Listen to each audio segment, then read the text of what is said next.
Assalamualaikum warahmatullahi wabarakatuh. Pemirsa TV Mia yang dirahmati Allah Subhanahu wa taala. Alhamdulillahirabbil alamin.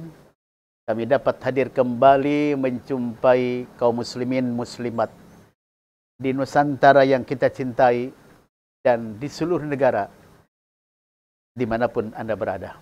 Mudah-mudahan saat ini selalu ada dalam keadaan sehat walafiat, mendapat rahmat Allah, ampunannya dan ridhonya. Amin ya Allah ya rabbal alamin.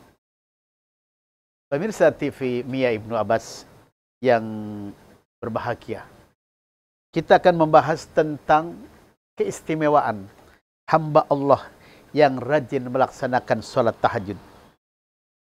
Ini ada hadis dari Sayyidina Umar bin Khattab anin Nabi alaihi salatu wassalam annahu qala man shalla fil lail wa ahsana shalah akramahullahu ta'ala bi tis'ati asya'. Barang siapa yang melaksanakan salat di waktu malam kemudian salatnya bagus, maka Allah Subhanahu wa taala akan memberikan 9 keistimewaan bagi hamba Allah yang rajin salat malam, yang rajin salat tahajud di antaranya. Nah, pemirsa, kata Nabi, 5 perkara akan diberikan oleh Allah fi dunya pada saat kita masih hidup di alam dunia. Dan kemudian 4 perkara lagi akan diberikan oleh Allah fil akhirah, di akhirat. Nah, yang akan diberikan oleh Allah untuk yang rajin salat tahajud pada saat hidup di alam dunia, di antaranya yahfazullahu minal afat. Allah Subhanahu wa taala akan menjaga dari berbagai macam bencana. Pemirsa, sekarang di dunia ini banyak bencana. Asia kena bencana, Eropa kena bencana, Afrika kena bencana, kemudian Australia kena bencana. Pokoknya dunia yang luas ini di mana-mana turun bencana. Sudah tidak asing lagi. Nah, bagi hamba Allah yang beriman dan dia pun rajin sholat tahajud, katakan ya Rasul, mereka akan dipelihara oleh Allah, akan dijaga oleh Allah, dan terhindar dari bencana, terhindar dari berbagai macam bahaya. Penyakit corona merajalela ke seluruh dunia. Sebagai hamba Allah tidak perlu takut, banyak-banyaklah sholat tahajud.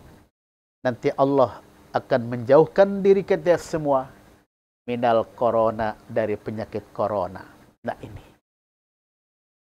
Allah yang menurunkan penyakit ke muka bumi, Allah juga yang mengangkat penyakit dari muka bumi. Maka mintalah kepada Allah yang Maha Agung agar kita terhindar dari berbagai macam penyakit yang enteng, penyakit yang ringan, sampai penyakit terberat. Rajin-rajinlah dengan sholat tahajud. Allah akan memberikan kesehatan kepada kita semua. Yang berikutnya, pemirsa, orang-orang yang rajin tahajud, wa yajharu asyaru ta'ah fi wajhi, akan nampaklah tanda-tanda taat di wajahnya. Wajahnya orang yang suka tahajud begitu indah, begitu menawan, begitu menarik. Itu akan nampak sekali. Auratnya kelihatan. Dan yang kemudian katakannya Rasul, orang-orang yang suka tahajud, wa yuhibbu qulubu ibadihi shalihin, akan dicintai oleh hamba Allah yang soleh, wan nasi ajmain, dan semua orang. Jadi kalau kita ingin disenangi orang banyak, ingin disukai oleh orang, banyak-banyaklah sholat tahajud. Ini menurut penjelasan baginda Rasulullah Sallallahu Alaihi Wasallam.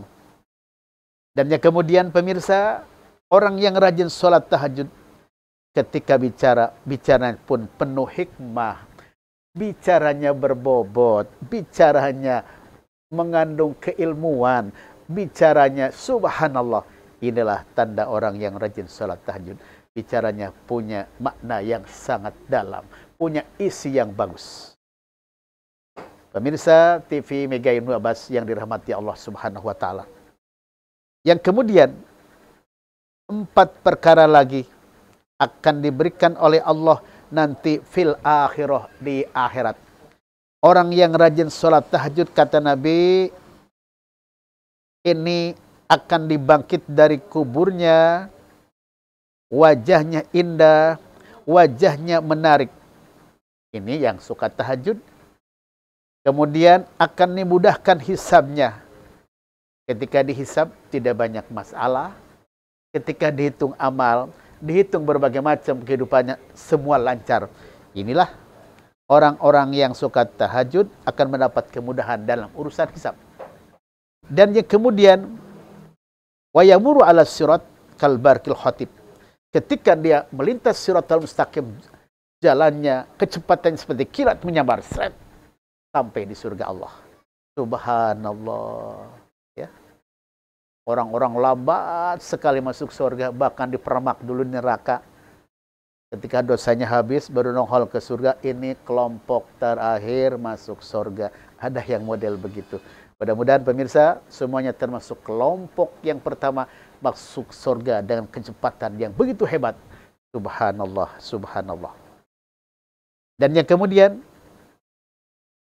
keistimewaan hamba Allah yang rajin sholat tahajud, kata Nabi, ketika menerima buku catatan amalnya dengan menggunakan tangan kanan nanti hari kiamat, semua amal akan dihitung oleh Allah melalui malaikat Raqib dan Atid. Berbuat baik dicatatlah kebaikan dalam buku besarnya. Berbuat buruk dicatatlah sebagai tanda dia berbuat jelek. Di sini Allah Maha Adil. Di sini Allah Maha Hebat. Jadi siapapun yang berbuat pasti akan mendapatkan nilai-nilai yang hebat. Berbuat baik, balasannya pun hebat. Berbuat jelek juga dikasih oleh Allah kejelekan lagi di sana. Oleh karena itu, introspeksi diri, mengadakan muhasabah terhadap diri masing-masing, ini sangat penting. Jadi kita nggak boleh ego, merasa diri paling hebat, merasa diri paling bagus, merasa diri paling kaya dengan amal kebajikan, padahal sebenarnya dia tidak punya amal yang bagus. Nah ini. Makanya berbuat baik sebaiknya tidak disebut-sebut. Tidak diperkenalkan sama orang banyak. Bagusnya dirahasiakan. Tetapi ketika seseorang berbuat jelek harus selalu dicatat, kemudian dihapus kejelekan tadi dengan perbuatan yang baik. Kejelekan tadi dihapus dengan jalan taubat. Ini pun bisa menghapusnya. Mudah-mudahan ketika kita lahir ke dunia tanpa dosa sedikit pun, dosa bayi itu nol, suci bersih. Dan pada saat kita kembali ke alam kekal, dosanya pun nol, kosong doanya, yang di bawah hanya amal soleh. Amin. Ya Allah, ya Rabbal Alamin. Mari kita laksanakan sholat tahajud. Karena orang yang tahajud menurut Al-Quran akan mendapatkan maqamah mahmuda, tempat yang terpuji di sisi Allah yang Maha Agung. Pemirsa TV Mia Ibnu Abbas yang dirahmati Allah, rupanya perjumpaan kita cukup sampai di sini saja. Terima kasih atas segala perhatiannya dan mohon maaf kalau ada kekurangan. Wallahul muwaffiq ila aqwamit thoriq. Assalamualaikum warahmatullahi wabarakatuh.